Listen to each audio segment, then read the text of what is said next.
kamusta kayong lahat at welcome sa Power Tar page. Meron tayong bagong segment na tinatawag na Rider Story at ipe-feature natin ang iba't ibang logistic riders, delivery riders na madadaanan natin dito sa kalsada sa buong Pilipinas. At meron tayong unang ipe-feature dito sa Antipolo, Rizal. Nakita lang namin siya dito sa gasoline station and napansin namin agad yung kanyang motor at yung kanyang pudpud na nagulong. Ayan, eto si Sir. Hello po, good day Sir. Ano pong pangalan ninyo? Jeric po.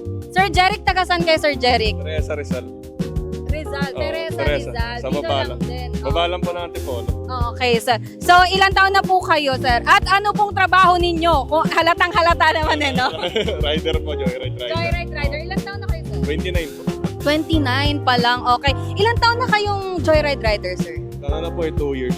2 years. Oh, pero before po kayo maging joyride rider, ano pong trabaho niyo? Sa Lazada po, rider din. Parcel delivery. Rider talaga. Oo. Pero before kayo maging Lazada rider, meron pa ba kayo ibang trabaho? Ano, technician. Technician. Okay. So, bakit po kayo napunta sa pagiging rider po? Sa pandemic. Na-affect kayo nung pandemic talaga. Kaya po, mas pinili nyo po yung maging rider. Okay. Yun po. Kamusta naman po yung pagiging rider ninyo? Kailan po ba kayo nag-start, sir? Simula pandemic, nag-Lazada na ako eh. Lazada rider, tapos nag-Joyride ako nung nagsara yung Lazada namin. Okay. Tapos ano lang, change lang yan. Ito pong motor ninyo, ito na po ba yan nung first na nakatry kayo maging Lazada rider? Ito na po yung motor ninyo? Hindi, iba pa. Iba pa. Iba pa. Oo. Bago lang ba to, sir? Hindi. 4 years na din, okay. Pero kamusta po yung pagiging sir, Lazada rider and also Joyride rider sa kita, sa sa pang-araw-araw na hanap buhay po? Ayos naman ma'am, pagka maulan, mahirap talaga bumiyahe. Pero pagka gantong panahon naman, ayos naman ang biyahe pagka maaraw-araw. Pero usually, ano po ba yung inyong biyahe, sir? Sa isang linggo, ilang araw ba kayo bumabiyahe? Tapos ilang oras po sa isang araw? Depende ma'am, basta mahit lang yung quota ma'am eh. Ano po ba yung quota, sir? Ilan? Mga 1K ma'am, tapos pag ano pa ng panggasolina, okay na. Okay na sa inyo. Pero pwede po ba namin malaman kung magkano po kinikita po ng isang rider, joyride rider sa isang araw po? Nasa siguro ma'am, 1-2, okay na yun. Uwi na kayo nun, sir. Ilang oras kayo nun, sir? Kasi ma'am, pagka matumal, umabot kami gabi, mga 10 hours eh. 10 hours. Pero pagka maganda biyahe ma'am, tuloy-tuloy pasok ng booking. Mga 6 hours ma'am, ganun Nakakailang kayo, sir? Booking sa isang araw? Pinakamarami nyo? Pinakamarami. Mga ma'am, 15. 15? Okay, gabi. Pag malalapit-lapit lang o kaya long ride, so, depende sa kita. Okay. Pero yung mga matumal, sir, ilan yung mga... 4 lang yun. 4 lang? Okay. Pero pag ganun pong 4 lang, wala po kayo talaga kinikita? Sakto lang ma'am, pang araw-araw lang. Ano na pong pinakamahabang na naihatid nyong customer ninyo, sir? Ma'am, sa silang ma'am, Cavite. Teresa. Dito, Teresa, ng silang? Oo, malayo.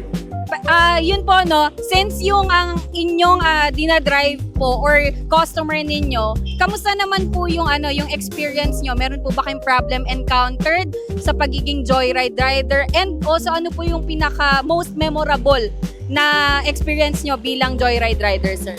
Sa problema naman, ma'am, wala naman masyado. So, depende sa customer, sa mood ng customer. Pero naman, lahat naman ang nag-customer mo, sir? Okay naman, ma'am. Ano na lang, pinaka most memorable mong customer or experience mo as joyride rider? Kahit Lazada, nung naglalasada ka. Yan na lang, ma'am, sa Joyride, ma'am, yung hindi naman sa discrimination sa ibang tao, yung mabibigat na customer. Ang hirap kasi talagang i-drive, ma'am. Ayan, yung hirap i-sakay. Yun Oo, naman. mahirap, ma'am. Okay, pero meron po bang may mga customer po ba kayo usually nagtitip? Ganun po talagang mahilig po yung mga Pinoy talagang mag-tip. Mga galante. Oo, Mga magkano kaya yung pinakamalaking naibigay sa inyong tip? 300 yung pinakamalaki, ma'am. Oo. Laki din Isang araw lang, isang customer, 300. Malaki-laki din. Okay. So ano na lang pong sir, maging payo sa iba pang riders natin. Halimbawa, yung mga kahit matatagal na yun, also dun sa magsisimula pa lang, yung nag-iisip pa lang na maging ganito, joyride rider or iba pang rider na. ano lang, ingat lang sa kalsada, dandahan, tapos pasensya lang talaga. Oo. Yun talaga Pasensya. yung pinakakailangan Oo, pasensya sa mga po. rider, no, sir? Oo, Actually, yeah. oo. Lahat po na na-interview namin talagang pasensya talaga. Bakit po ba sa tingin nyo pasensya ang kailangan ng isang rider? Ano ma'am sa kalsada, sa customer din, pag hinihintay yung customer, pag matagal bumaba. Ano, wala pa sa pick-up location, nag-book na, nandun na kami, hihintay kami. Yun, pasensya, siyempre yung iba kasi uminit agad ulo eh. Doon nag-uumpisa yung ano, Yung salita na ano. ng mga masasamang words na.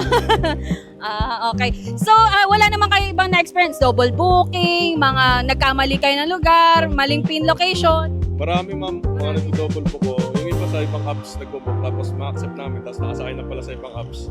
So, yung papakansela namin sa support, sa ano. So, usually, ano pong mga ginagawa nyo na lang after that? Antay na lang ng ibang booking? Panibago ma'am. Okay. So, ayun, sir, ano na lang, shoutout mo na lang yung ibang joyride riders natin nakakilala mo and also sa iba pang mga riders or mga family, relatives mo. Ano po, shoutout po dyan sa mga taga-Tanay. Yung kay leader. Yun lang po, kay leader. Hello po sa inyo. And again, maraming salamat sir sa time mo. Talagang naabutan ka lang namin dito sa gasoline station. Sakto naghahanap kami ng pwedeng i-feature sa ating first ever rider story and napansin nga namin yung gulong mo. Ngayon meron pong ireregalo si Power Tar sa inyo na magagamit nyo po sa inyong pang-araw-araw na biyahe. Titingnan natin sir kung ipapa-experience namin sa inyo kung ano yung performance and quality ng gulong namin. And ayan, ito yan sir, ito yung gulong S205, ito po ay Philippine-made po yan.